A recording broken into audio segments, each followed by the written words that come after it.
Welcome to Donmar TV News Channel. A group of martial law victims filed a petition for disqualification against presidential aspirant Ferdinand Bongbong Marcos Jr.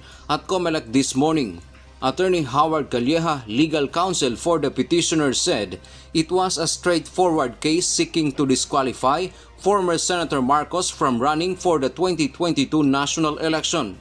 Calleja argues Marcos was convicted in 1997 for violation of the tax code after failure to file his income tax returns in 1982 to 1985, which is allegedly a ground of perpetual disqualification from holding public office. Ang sinabi lang po dito, simpleng-simple, ang issue ay Marcos Jr. is a convict or has been judged by final judgment of violation of the tax code. So ang sinasabi natin po dito, because of the final judgment of conviction, siya po ay perpetually disqualified under the tax code, yung sinasabi natin section 253C. Thus, Calleja added he will file a motion to immediately resolve the petition, particularly the first petition for intervention they filed last week.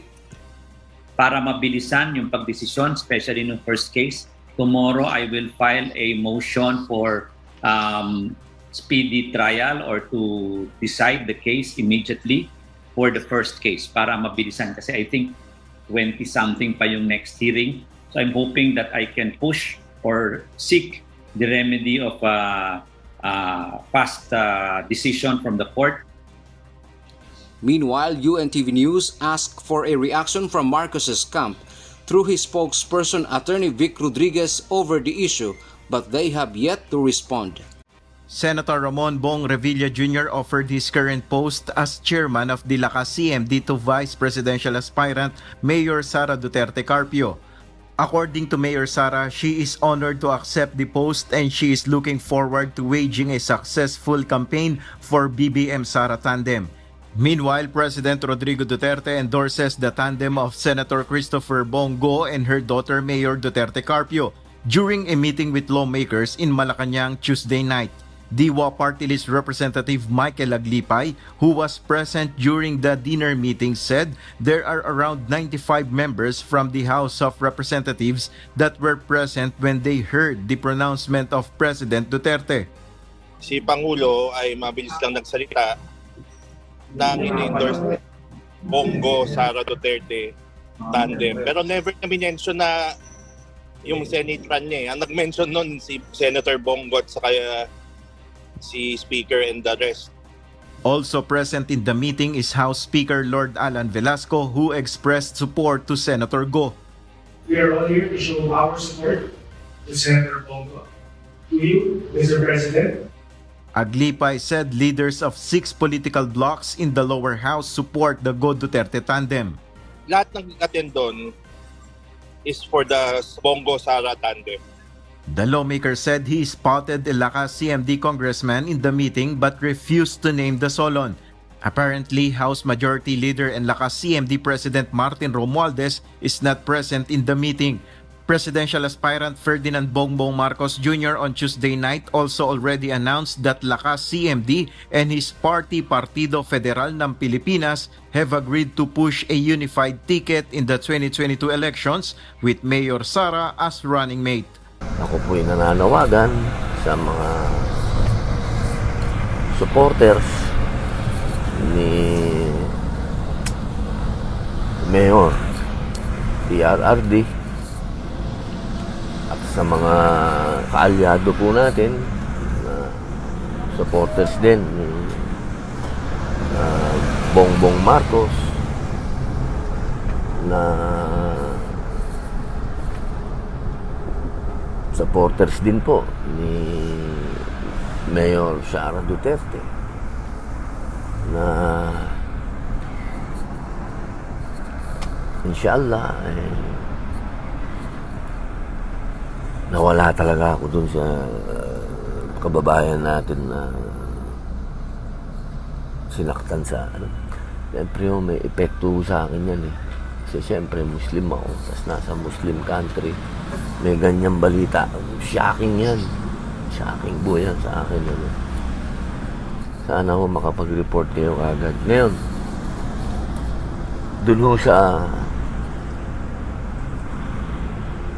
panawagan ko po sa mga allied, sa mga hindi po tayo dapat nagtatalo-talo. Hindi po tayo ang nagbabangayan. Yung iba umabot na ho sa murahan.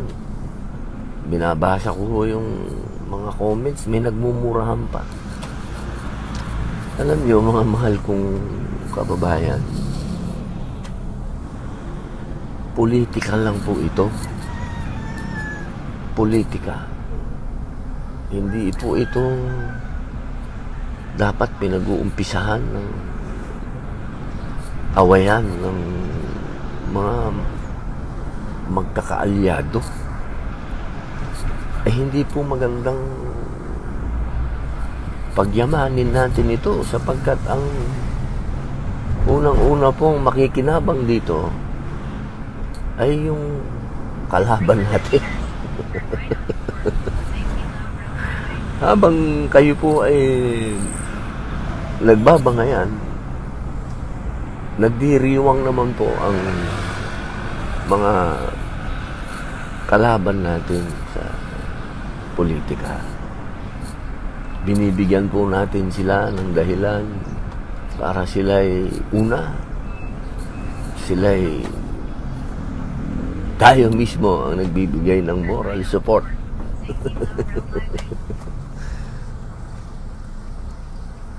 Tayo mismo ang nagiging kasangkapan para ikampanya natin sila. Ganun. Kasi ang parang pinakikita natin ay magulo tayo mismo. Alam nyo, mga mahal kong kababayan, meron tayong mga tinatawag na balwarte. Ayan, may mga balwarte tayo. Pero meron mga undecided. Yung mga undecided, mga mahal kong kababayan, marami yun. Madami yun. At yung mga yan, ang tinitingnan yan, yung mga undecided, kung sino yung may nakikita silang una magandang politika, magandang pagtingin sa kapwa, may magagandang paninindigan. Yan kapag tayo ang nagbabangayan, yung mga undecided na yun, mawawala po sa atin yun. Mawawala sila sa atin. At pag nawala yan sa atin, lilipat yan. Pupunta yan sa kalaban. Pag pumunta yan sa kalaban, pare-parehas tayong pupulutin sa kangkungan. Ang nais ko pong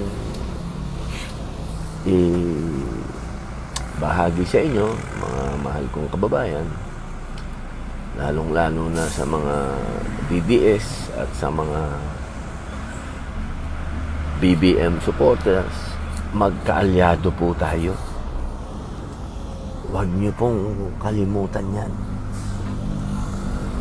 Si Presidente Rodrigo Roa Duterte ang may pinakamagandang ginawa kay Abu Lakay. Huwag po natin kalimutan yun. Sa panahon niya, sa pagiging pangulo niya, nagkaroon ng tamang pagkilala kay Abu Lakay. Huwag natin kalimutan yun. Mga DDS, mga BBM supporters,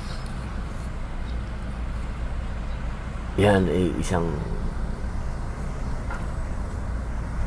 bagay na kapag kayo po nagkakainitan na, ay tandaan po ninyo at ilagay po ninyo sa inyong puso.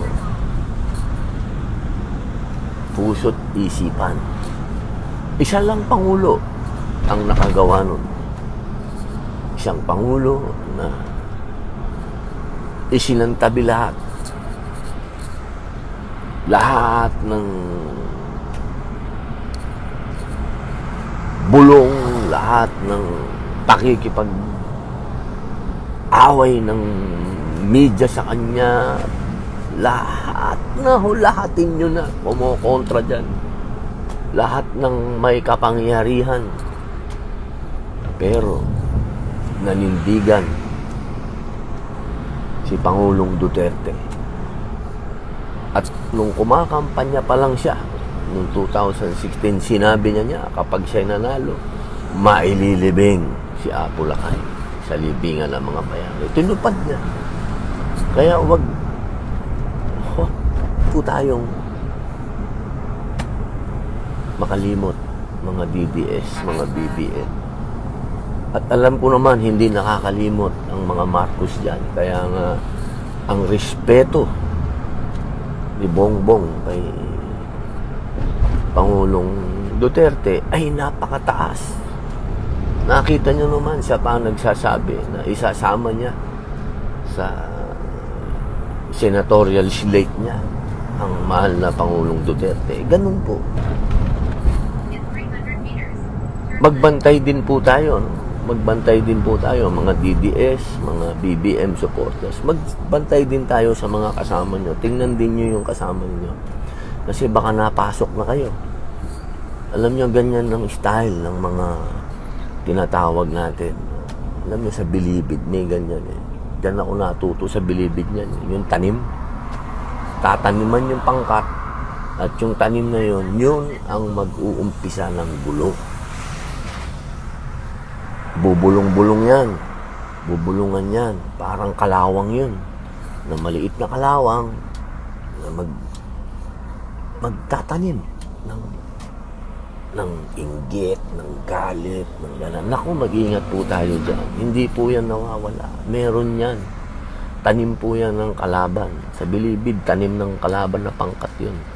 Para magulo yung isang pangkat.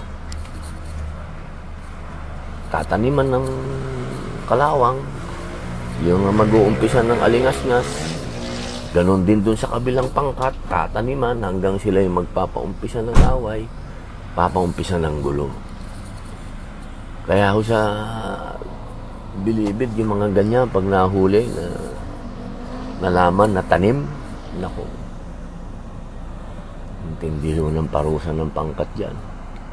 Yan ho yung tawag ho dyan pumuga. Pumuga ho yan. Tumakas. Pag nahuli yan, pumupuga. Yan ho yung tumakas na hindi na nakita muli. Ganyan o, mag-ingat po tayo.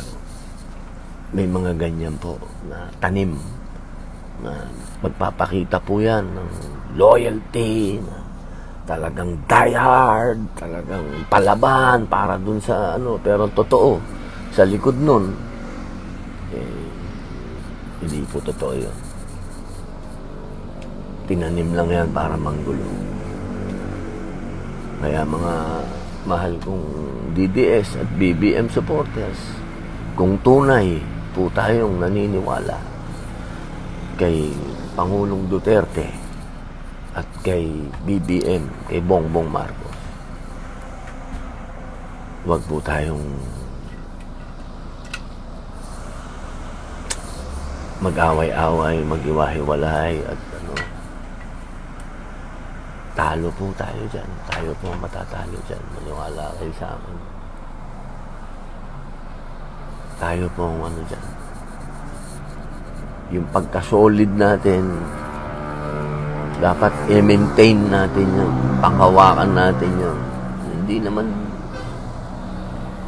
Hindi wag natin alisin kay Pangulong Duterte ang magplano din kung ano ang plano niya. karapatan ho yan ng ating Pangulo kung ano man ang kanyang nasa isip, kung ano man ang kanyang plano. Karapatan po yun. Hindi po yung dahilan para magalit tayo sa kanya. Magtanim tayo. Pagka kayo po inuungusan ng galit, isipin po ninyo yung ginawa ni Pangulong Duterte kay Apo Lakay para mahimasmasan po kayo. Siyempre, ganyan po ang Pangulo. Ang Pangulo ay iniisip ang kanyang legacy. Iniisip ang continuation ng kanyang mga ginawa. Alam nyo, example lang po ito. Example lang po ito. Para po mas magkaroon po tayo nung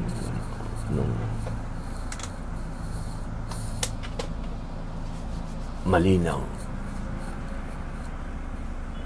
Noong panahon ni GMA, Gloria Macapagal Arroyo, ang sabi nila, yun daw, ano po ito, datos po ito, facts. Yun daw po ang pinakamataas na inabot ng ating ekonomiya. Ano daw po yun? Highest. Pinag-aralan ko, bakit kaya? Bakit kaya panahon ni GMA? Dahil ba economist siya? Ganyan. Alam niyo kung saan nakarating ang aking pagsisiyasat? Dahil nagkaroon ng continuity. Nagkaroon ng continuity si GMA. Dahil si GMA lang po ang Pangulo na nagkaroon ng 10 taon na paninilbihan. Dahil yung 4 na taon po niyang una, yun po yung pumalit siya kay Presidente Erap. At siya po ay nagkaroon ng re-election. Hindi po re-election. Sorry po. Pakilagay nyo lang muna dyan. Kumbaga, na-elect po siya dahil hindi naman re-election yun. Na-elect po siya na Pangulo. So, nagkaroon po siya ng 10 taon. 10 taon po siyang nanilbihan. Kaya yung tinatawag pong continuity, nagawa niya. Nagawa po niya yun, tuloy-tuloy. Kaya nagkaroon ng magandang resulta. At kaya naman po sinasabi na yung panahon naman ni Noynoy Aquino ay nagkaroon din ng napakagandang ekonomiya dahil yun po yung katuloy. Yun po yung katuloy noong ginawa ni GMA. Kasi ganyan po yan Kung ano yung ginawang maganda nung huling Pangulo, ang makikinabang po nun ay yung susunod na Pangulo. Kaya yan din naman po ang inani ni Presidente Duterte nung siya'y naupo, yung unang mga taon po na nandyan siya, ay napakaganda po ng ekonomiya. Dahil tuloy-tuloy po yun. Magmula kay GMA, kay Noynoy, itinanim ni GMA, inani ni Noynoy, inani ni Presidente Duterte. Ngunit, dumating po ang pandemic. Buong mundo ay tinamaan po tayo ng pinakamatinding economic crisis. Buong mundo po yan. Sino ba ho? Walang bansa ho na hindi nabaon sa utang. Walang bansa na hindi po naglabas ng kanilang mga itinatagong pera. Nagkataon lang po talaga ito nangyari sa buong mundo. Ngayon, hindi po natin maaalis kay Pangulong Duterte na yung kanyang mga pinlano, yung kanyang mga ipinangako nung siya po ay kumakandidato, ay nandyan pa rin po sa kanyang utak at sa kanyang puso na gusto niyang maituloy. Kaya nga po yan, gustong-gusto niya na ang kanyang mahal na anak na si Madam Sara ang magtuloy nito. Kaya nga po inantay ni Pangulong Duterte na si Sara ay mag-file ng kanyang candidacy. Dahil yun po ay gusto niya magkaroon ng continuation. Sandali mo na, brother. Ha? Nagla-live pa ako, Brad. Relax lang muna. Kaya po, yung nangyari na si Senator Bongo ay from Vice President ay siya po ay nag-withdraw dahil ayaw po. Siyempre si Madam Sara ay nag-file ng Vice President. Ganun po ang respeto at pagmamahal ni Pangulong Duterte at ni Senator Bongo kay Sara. Kaya po nag-withdraw. Kaya yung mga nagsasabi po nang nagkaroon ng matinding hidwaan, wala pong hidwaan dun. Ang pinapakita nga po dun ay respeto. Respeto, paggalang kay Madam Sara. Kasi kung titingnan nyo po, ganun ang pag-ilag. Iniilagan nila. Eh, siyempre nga po, katulad ng sinabi ko kanina, may mga pangarap si Mayor na yung kanyang legacy, yung kanyang mga pinlano, yung kanyang mga pangarap para sa bansa ay maituloy pa rin. Kasi alam naman ho natin na magiging bakunado na po tayo. Naging maganda na po ang pagbabakuna sa Pilipinas. Almost 50% na po yata ang pagbabakuna, magkakaroon na rin po ng gamot sa COVID. So, ito pong COVID, matatapos na po ito at makakapag-umpisa na po uli ang ating bayan na umikot. Siyempre, hindi nyo maaalis kay Mayor. May unfinished business siya eh. May hindi natapos eh. Alam nyo naman ang accomplishment ni Mayor. Galing yan sa Davao City. Ang Davao City, dati ho yung gutay-gutay. Naayos niya. Siyempre sa kanyang pangarap, gusto din niyang ayusin ng Pilipinas. Nagkaroon ng hadlang. Dumating ang pandemic na naantala. Wala naman pong re-election dito. Hindi naman niya magawa. Hindi niya maituloy. Kaya po yan, nagdesisyon na patakbuhin si Senator Bongo. Hindi po yan dahilan, hindi po yan niya ginawa para kontrahin si BBM. Hindi po, Diyos ko naman, wala ho yan sa ni Mayor. Pinalibing nga niya si Apo Lakay. Wala yang ganyang tanim ng anuman sa mga Marcos. Bilib nga yan kay Apo Lakay. Sana lang po maintindihan natin na may gusto si Mayor para sa bansang Pilipinas. At yan din naman po ang sinasabi ni Madam Sara at ni BBM na kanilang itutuloy kung ano man ang naumpisahan ni Pangulong Duterte. Kaya hindi po natin maaalis kay Pangulong Duterte kung meron siyang nais na magtuloy ng kanyang legacy. Pero hindi po ibig sabihin na tayo po ay magwawatak-watak na. Hindi po, nakpo. Tayo po ang talo dyan. Tayo po ang matatalo dyan, mga mahal kong kababayan. Pag tayo ang nag-away-away, kaya bantay lang po tayo sa ating mga kasama. Tingnan po natin kung sino yung mga nag-uumpisa ng singgalot sa atin. Dahil yung ating mga pinuno, hindi po ganun. Ano man po ang sinasabi ni BBM, lalong-lalo na si BBM, sinasabi niya, wala siyang masamang kanin kay samang tinapay o ano man kay Pangulong Duterte. Ganun din naman si Madam Sara Duterte. Wala po. Kung sa aksyon, nakita nyo naman, wala. Si Mayor, napakataas ng kanyang pagmamahal kay Apo Lakay.